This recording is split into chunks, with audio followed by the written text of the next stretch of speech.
Welcome to the classroom of pharmaceutical chemistry 2। और आज pharmaceutical chemistry 2 के क्लास में हम डिस्कस करने वाले हैं एंटी कॉन्वल्सेंट और एंटी एपिलेप्टिक्स और इसके कुछ ड्रग्स के बारे में। तो ये सिलेबस में आपके डिप्लोमा सेकेंड ईयर के सिलेबस में 5th यूनिट में पढ़ता है, जहाँ पे हमें एंटी कॉन्वल्सेंट के बेसिस पे बेसिक इंट्रोडक्शन, बेसिक इंफॉर्मेशन और ड्रग्स के बारे में थोड़ा बहुत जान लेना है। तो सबसे पहले जानते हैं क्या है एंटी कॉन्वल्सेंट। तो एंटी कॉन्वल्सेंट जानने से पहले हमें जानना चाहिए कि व्हाट इज कॉन्वल्सन, तभी जाके उसके उल्टा दैट इज एंटी कॉन्वल्सेंट हम जान पाएंगे। और इसके साथ साथ हमें जानना चाहिए कि व्हाट इज एपिलेप्सी। तो एपिलेप्सी अगर पढ़ेंगे तभी एंटी एपिलेप्टिक ड्रग्स के बारे में हमें डिटेल्स में पता होना चाहिए, पता चलेगा। तो डिटेल्स में जैसे हम एपिलेप्सी या कॉन्वल्सन के बारे में जानेंगे, तो उससे पहले हमें थोड़ा बहुत एक्शन पोटेंशियल के बारे में जान लेना चाहिए, जो यहाँ पे थोड़ा सा सिंपल कार्ब में हिसाब से दिया गया है। I hope I know that you already know the about action potential. Action potential के बेस पे ही ये सारे जो भी एपिलेप्सी या सीजर्स हम डिस्कस करने वाले हैं वो इसी के ऊपर बेस है। जनरली एक एक्शन पोटेंशियल के कार्ब है जहाँ पे resting membrane potential, depolarization, next repolarization, hyperpolarization, ये कुछ स्टेजेस है। अब ये जैसे किस फॉर्म पे होता है, ये this is based on various chemical influx or outflux from various cells, and we are especially focusing on the nerve cell। तो जनरली नर्व सेल के अंदर ये जो आयंस हैं, ये आयंस के इनफ्लक्स और एक्फ्लक्स के बेसिस पे बहुत सारे फेनोमेना चलता है, और ये इलेक्ट्रिकल इम्बैलेंस या केमिकल इम्बैलेंस की वजह से हमारे बॉडी पे भी बहुत सारे फेनोमेना चलते रहते हैं। तो इनके जैसे सपोज कुछ न्यूरोट्रांसमीटर होता है, आपको पता है कि वो एक्साइटेटरी होता है, और कुछ न्यूरोट्रांसमीटर होता है इनहिबिटरी, जैसे क्लोराइड वो होता है इनहिबिटरी, वैसे सोडियम आयंस होता है एक एक्साइटेटरी न्यूरोट्रांसमीटर। तो वो आयंस के अगर किसी ना किसी तरह से बाहर से अंदर वो आना चाहे, जैसे इंट्रासेलुलर फ्लूइड में, तो क्या होगा, तुरंत एक वेव जनरेट होगा, और उस वेव के बेसिस पे एक इलेक्ट्रिकल इंपल्स जनरेट होता है। और वो इलेक्ट्रिकल इंपल्स हमारे बॉडी में है, लेकिन कुछ एबनॉर्मल सिचुएशंस होता है, सपोज सडन एक्सीडेंट या कुछ डिजीज कंडीशन या सडन कुछ आपने देख लिया हो, उस टाइम पे आपके दिमाग में बहुत सारा ये इलेक्ट्रिकल इम्बैलेंस चलता रहता है, और जिसके बेसिस पे ये प्रॉब्लम हो सकता है, दैट इज कॉन्वल्सन। तो साइंटिफिक बेसिस पे देख लेते हैं कि एपिलेप्सी क्या है।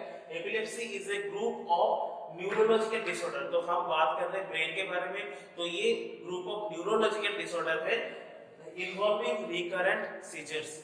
रिकरेंट मतलब बार बार अपियर होना, बार बार अपियर होना, रिकरेंट सीजर। तो ये टर्म एक नया है सीजर।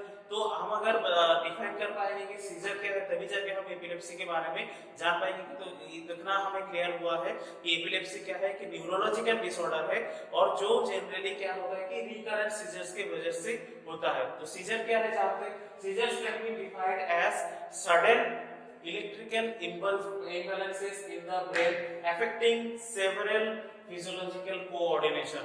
ठीक है, आपके जैसे आपको पता है कि आपके ब्रेन के हिसाब से आपके कंप्लीट ऑर्गन कोऑर्डिनेट होता है। आप हाथ चलाओगे या मुंह चलाओगे या पैर चलाओगे, आप रुकोगे किसी जगह पे, किसी जगह पे चलोगे, क्या बोलोगे क्या नहीं बोलोगे, सब कुछ क्या होता है कि ब्रेन से कंट्रोल होता है और एक कंप्लीट कोऑर्डिनेशन के फॉर्म में रहता है।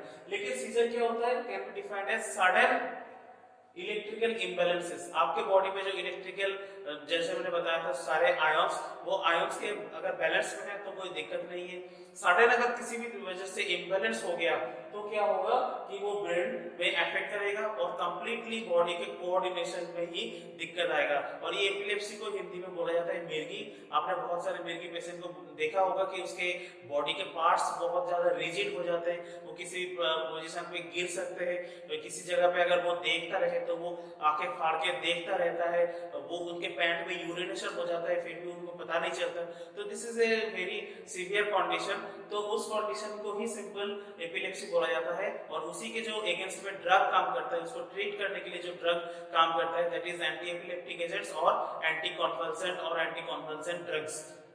तो सीजर पता चल गए। तो अगर ऐसे सीजर होता रहेगा तो उसके वजह से जो बीमारी होता है, that is known as epilepsy.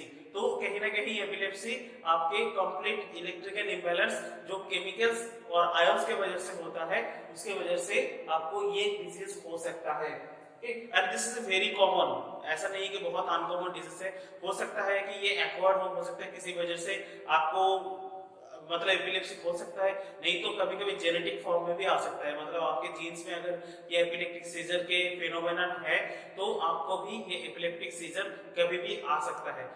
Generally क्या होता है कि आपको अगर डिस्कस किया जाए तो किसी भी नॉर्मल पर्सन में ये सीजर आ सकता है, एक दो सीजर या नॉर्मल बहुत ही कम इम्बैलेंस का सीजर हमें पता भी नहीं चलता कि क्या हुआ क्या नहीं हुआ।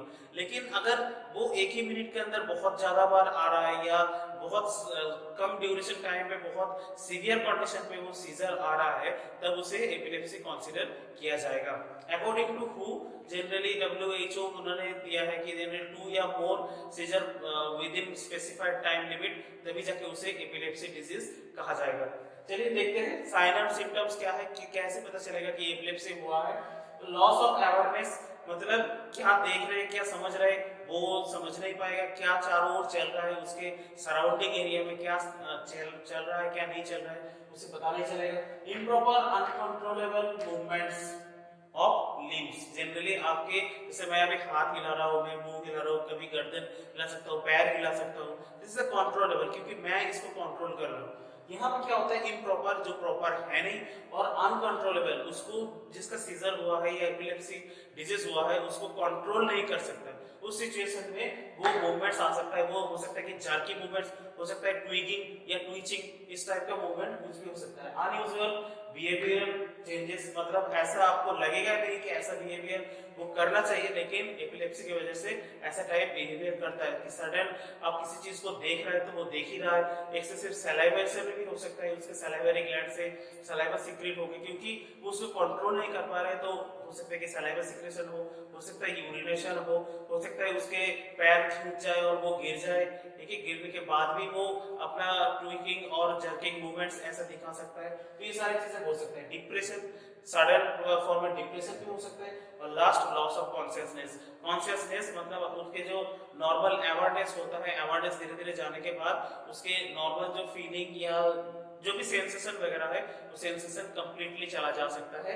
तो ये साइन एंड सिम्टम्स हो सकता है। अब देखें कि कैसे पहचानोगे, अगर इसके बताया जाए कि डायग्नोसिस कैसे, सिंपल फिजिकल ऑब्जर्वेशन के बेसिस पे ही डायग्नोसिस किया जाता है। अगर कितना डीप हुआ है वो सीजर या एपिलेप्सी, उसको डायग्नोसिस करने के लिए डॉक्टर्स क्या करते हैं, ईसीजी के हेल्प लेते हैं, और ईसीजी के हेल्प से ऐसे ही कुछ कार्ड भी मिलता है कंप्लीट ईसीजी पे, जहां से वो देखता है कौन से रीजन के वजह से वो एबनॉर्मल जो इलेक्ट्रिकल इंबैलेंस दिखा रहा है वो ईसीजी कार्ड में दिख रहा है या नहीं दिख रहा है, तभी जाके वो श्योर होते हैं कि इसे एपिलेप्सी डिजीज हुआ है।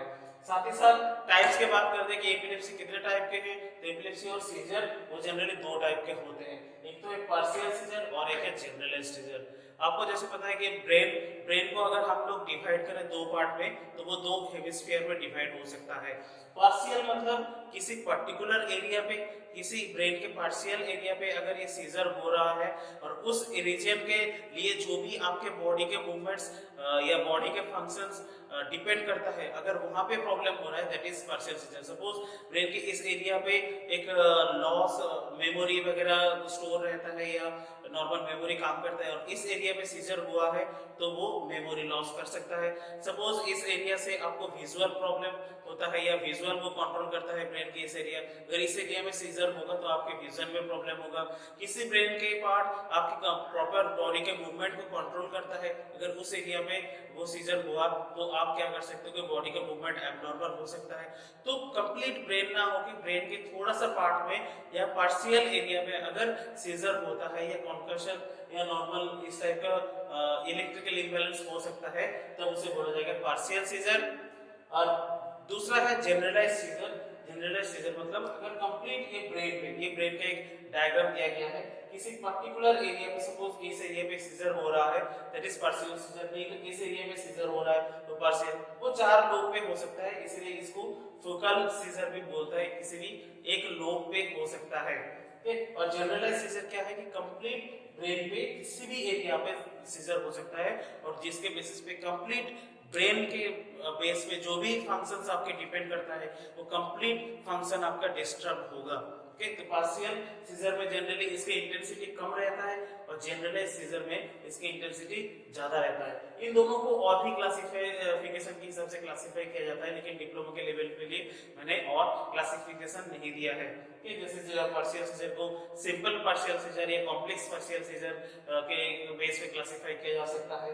जनरलाइज सीजर को absent seizure, tonic clonic seizure, atonic seizure, petit mal, grand mal और बहुत सारे टाइप के जनरलाइज सीजर भी होता है, डिपेंडिंग अपॉन इट्स इंटेंसिटी और क्या क्या होता है क्या नहीं होता है, उसके साइन एंड सिम्टम्स क्या है, क्या क्या आपके बॉडी में चेंजेस दिखता है, वो सब देखा जाता है। तो हमने इस साइड पे पढ़ा है कि एपिलेप्सी के बारे में जनरल इंट्रोडक्शन, सीजर क्या होता है, सीजर के साइन एंड सिम्टम्स और उसके बाद उसके टाइप्स की कौन से टाइप के सीजर हो सकता है।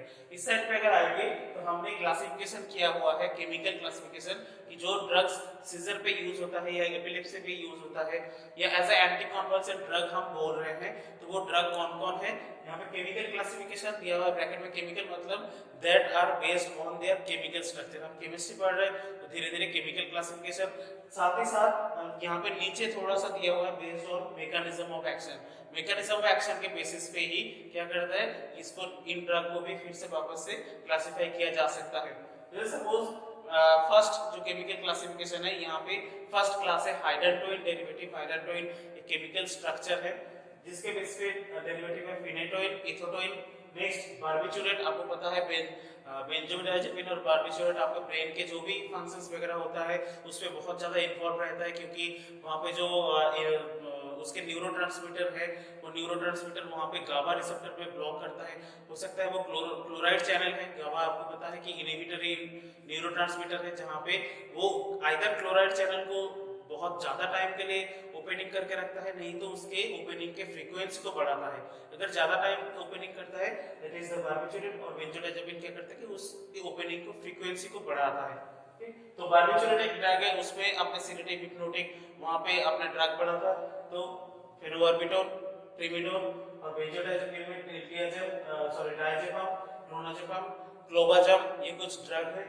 साथ ही साथ सक्सिनिमाइड, सक्सिनिमाइड में इथोसक्सिमाइड, मीथसक्सिमाइड, इम्यूनोस्टिरबिन, कार्बामेजेपिन, ऑक्सकार्बाजेपिन, फिनाइलट्राइजेन में lamotrigine, aliphatic carboxylic acid that is valproic acid, ये बहुत इंपॉर्टेंट ड्रग है। वैल्प्रोइक एसिड और फेनिटोइक, ये बहुत ज्यादा यूज होता है एपिलेप्सी के ट्रीटमेंट में। साथ ही साथ न्यूअर कुछ ड्रग है जो जनरली किसी केमिकल क्लासिफिकेशन के अंदर नहीं आता है, उसमें जुनिसमाइड, प्रोपिरामाइड, गाबापेंटिन, इस टाइप के कुछ ड्रग्स देखा जाता है। अगर मैकेनिज्म की बात किया जाए बेस्ड ऑन मैकेनिज्म एक्शन, तो अगर जिस वजह से इलेक्ट्रिकल इंपल्स हो रहा है उस इलेक्ट्रिकल इंपल्स को अगर हम किसी भी तरह से रोक सकते हैं तो हमें एपिलेप्सी में बहुत ज्यादा फायदा मिलेगा। उसी के बेस पे ये मैकेनिज्म एक्शन, सपोज यहाँ पे ये हर जगह पे इलेक्ट्रिकल एक एंट्री या एग्जिट होने के टाइम पे ये इलेक्ट्रिकल इंबैलेंस हो रहा है। किसी भी तरह से हम एंट्री अगर रोक सकते हैं या एग्जिट रोक सकते हैं किसी भी आयंस का, तो हम क्या करेंगे कि इलेक्ट्रिकल इंपल्स को नॉर्मल बैलेंस में ला सकते हैं। वो यहाँ पे सपोज ये जो डिपोलराइजेशन होता है, आपको पता है कि रेस्टिंग आरएम में that is resting membrane potential वो 70 मिली इक्विवेलेंट वोल्ट का होता है। और अगर सोडियम आयन सेल के अंदर इन्फ्लक्स होता है तो वो पॉजिटिव चार्ज बढ़ाता है, पॉजिटिव चार्ज के साथ साथ वो 70 से 0 से भी ऊपर जाता है। ठीक है, और इस पोजीशन को बोला जाता है डीपोलराइजेशन, क्योंकि सेल पॉजिटिव चार्ज से डीपोलराइज्ड हो रहा है, दैट इज डीपोलराइजेशन। तो यहाँ पे सोडियम आयन इन्फ्लक्स हो रहा है। अगर रिकरेंट कॉन्कशन होगा या रिकरेंट सीजर होगा, यहाँ पे जैसे बोला गया बार बार सीजर हो रहा है, मतलब ये किसी कहीं ना कहीं ये सोडियम आयन के इन्फ्लक्स बहुत ज्यादा हो रहा है, तो इसलिए कर्व आसानी से होगा। तो किसी भी तरह से अगर हम ये सोडियम आयन के एंट्री को रोक सकते हैं तो ये रिकरेंट जो सीजर हो रहा है ये तुरंत बाद जो भी इलेक्ट्रिकल इम्बैलेंस हो रहा है उसे हम कहीं ना कहीं रोक सकते हैं। तो ये कुछ सोडियम चैनल को ब्लॉक करने की मैकेनिज्म पे बहुत सारे ड्रग काम करते हैं। सोडियम चैनल को ब्लॉक करते हैं, ये फेनिटोइल ड्रग ब्लॉक करता है, वैल्प्रोइक एसिड ड्रग ब्लॉक करता है, तो किसी भी तरह से वो सोडियम को एंट्री नहीं होने देता है। तो फर्स्ट इसलिए मैकेनिज्म है एक्ट्स ऑन सोडियम चैनल। साथ ही साथ एक्शन गाबा, आपको बताया था ब्रेन में एक गाबा रिसेप्टर होता है, तो गाबा रिसेप्टर पे भी काम करता है बार्बिटूरेट, बेंजोडाइजेपिन, ये दोनों बहुत ही ज्यादा। साथ ही साथ यहाँ पे गाबापेंटिन एक ड्रग है, लैमोट्रिजिन, ये सारे गाबा के ऊपर काम करता है। साथ ही साथ कुछ ड्रग है जैसे गाबा ट्रांस एमिनेज के ऊपर काम करता है, गाबा पेंटेन क्योंकि गाबा सिंथेसिस होने के टाइम पे कुछ स्टेप्स होते हैं, वहां पे एंजाइम्स इन्वॉल्व है, उस एंजाइम को भी वो ब्लॉक कर सकता है। साथ ही साथ एक्ट ऑन कैल्शियम चैनल, क्योंकि कैल्शियम अगर आता रहता है ठीक है तो वहां से हाइपरपोलराइजेशन स्टेट हो सकता है। तो जनरली उस स्टेट पे कैल्शियम चैनल के ऊपर कुछ ड्रग्स काम करता है तो वो कैल्शियम आयन के इन्फ्लक्स को रोकता है। साथ ही साथ एनएमडीए रिसेप्टर या वहाँ पे पोटेशियम चैनल भी है, पोटेशियम आयंस की मूवमेंट भी होता है, उसको भी रोकने के साथ साथ हमारे केमिकल बैलेंस को हम वापस से रिस्टोर कर सकते हैं। तो ये कुछ बेसिक्स है जिसके बेसिक पे ये एंटी कॉन्वर्सन ड्रग जनरली काम करता है। अगर यूज के बात किया जाए तो ये किसी न किसी सीजर पे ही यूज हो सकता है। तो इसके अंदर अगर based on this anti epileptic effect तो आपको यूज एपिलेप्सी ही बताना है। सिंपल अगर आपको डायजेपाम यूज बताए तो डायजेपाम के बहुत सारे यूज है, उसको एपिलेप्सी भी यूज किया जा सकता है, सीडेटिव ऐसे यूज किया जा सकता है, हिप्नोटिक ऐसे यूज किया जा सकता है, दूसरे कुछ फिनोमेना में भी यूज किया जा सकता है। लेकिन फेनोबार डायजेपाम के use as a anti convergent अगर बताया जाए तो आपको बताना है simple can be used in the treatment of epilepsy. So thank you friends, hope you enjoyed the video. तो आज हमने सिंपल पढ़ा कि एंटी एपिलेप्टिक ड्रग या एंटी कॉन्वर्जेंट ड्रग क्या होता है, तो जिसके अंदर एपिलेप्सी के बारे में, सीजर के बारे में, sign and symptoms of this epilepsy, कितने टाइप के एपिलेप्सी और सीजर होता है और उसके बेसिस पे जो ड्रग इस कंडीशन पे दिया जाता है उसके हमने क्लासिफिकेशन देखा बेस्ड ऑन केमिकल स्ट्रक्चर और साथ ही साथ based on mechanism of action. Thank you friends, thank you for having your time with me. Have a great day.